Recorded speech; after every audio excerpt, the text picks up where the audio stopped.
السلام علیکم ورحمۃ اللہ وبرکاتہ ګران اوریدونکو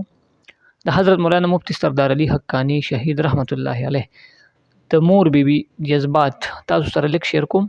چې د هغوی د شهادت نه پس جذبات او احساسات دي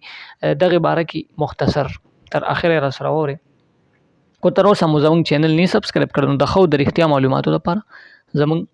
ملګرتیا ترلاسه کړئ او چینل سبسکرایب کړئ ډیره مننه د 400 شب قدر حضرت مولانا رحمان الله حقانی صاحب دامت برکاتهم العالی چې د مولانا مفتی سردار علي شهید رحمت الله علیه ډیر ښه دوست هغوی د جمعې په ورځ په بیان کې د حضرت مولانا مفتی سردار علي رحمت الله علیه د مور بی په حق له یو دردناک واقعیا بیان کا چې هغه شان جذبه نن سبا په خويندو مېندو کې رقم ملاويږي یقینا چې د صحابه او د پاکو خلکو او د وخت هغه نظاره مه ته ورېده د مفتی سردار علي صاحب د جنازې په دویم ورځ د مفتی سردار علي صاحب ورور په خپل وینا کې رحمان الله حقانی صاحب ته وویل چې زما د ورور د جنازې نه یو ورځ پس مور بیبي راته فرمایل چې زه او د مولانا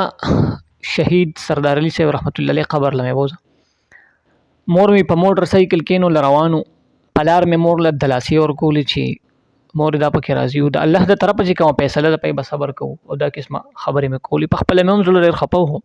بیا هم کوشش مې کول چې مور مې زنانه ده او مقبره ته روان یو سو مسله جوړه نشي یقینا چې د بچی مرګ ډېر لوی سخت وي دغه شان چې په مفتی صاحب ټول دنیا خپونه ضرور چې پاغه خپل کور خاندان بچی خزا او ټول خپل خپلوان ضرور خپوي خیر وی چې کله من قبر خواله ورسېدو مور به بي موټر سایکل نه کوشو او د قبر طرف ته روانه شو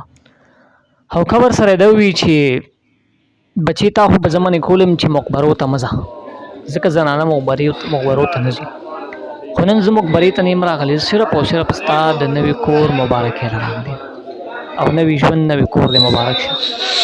د مفتی سردار علي رحمت الله علیه ورور دا وی چې ډېر خوشاله شوم چې زما د مور دا جذبه ده